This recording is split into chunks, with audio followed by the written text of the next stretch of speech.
While there's been quite a bit of change in the workplace during the past couple of years, one thing has remained stubbornly constant. Our well being continues to suffer.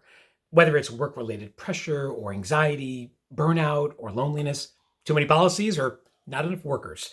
Employers and employees alike are finding themselves more pressed and stressed, and it's taking a toll on how we do our jobs and, more importantly, how we feel.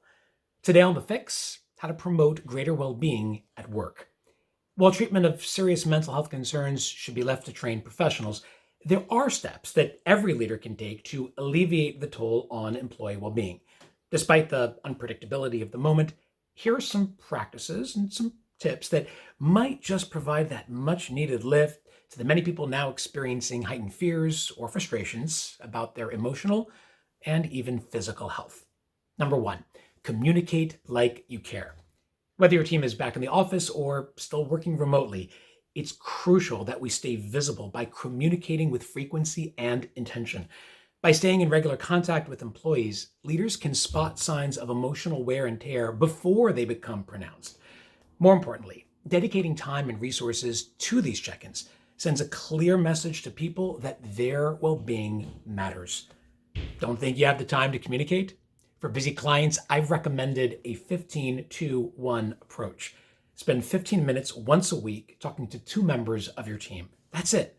Make these conversations ritualized and routine.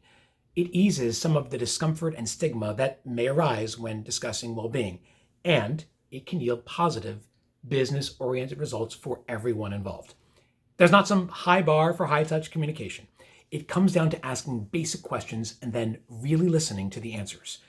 Do you feel like you have enough time to get your work done in a reasonable manner? How do you feel at the beginning and end of your day? Are you finding ways to stay connected to the team? As it often happens and is the case, it's the small stuff that makes a big difference. Number two, allow others to reframe and refocus. Researchers have demonstrated that the small act of reframing can actually help people perceive events and themselves in a much healthier way. According to one study, individuals who suffered setbacks but then envisioned a brighter future through something called prospective writing experienced a sense of post-traumatic growth. Other studies have shown that individuals coped better with significant life changes when they actively focused on their core values and beliefs. Reframing isn't some sneaky way to bypass what could be legitimate concerns. It's a powerful framework for helping you and your employees gain control over fears, both real and imagined, by enlisting the support of those closest to them.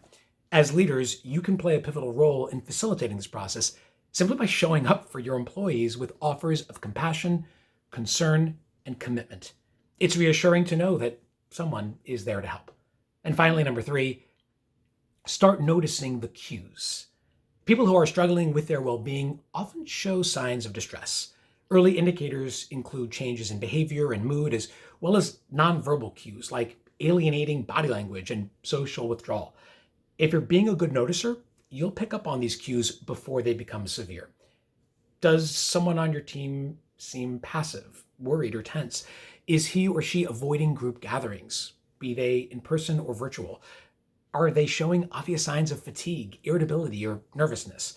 Researchers have found that people volunteer less information and speak less articulately when talking to inattentive bosses, whereas attentive bosses, measured by their awareness of these nonverbal cues, receive more relevant and detailed information even without having to ask for it. Paying attention pays off. Before we can offer others help, we have to see them first. We're living in an age of unpredictability, and that's sure to keep people on edge. But no matter the circumstances, leaders should continue to prioritize the well-being of others as a matter of sound practice. We can achieve a higher order of purpose when we help others experience a deeper sense of wholeness.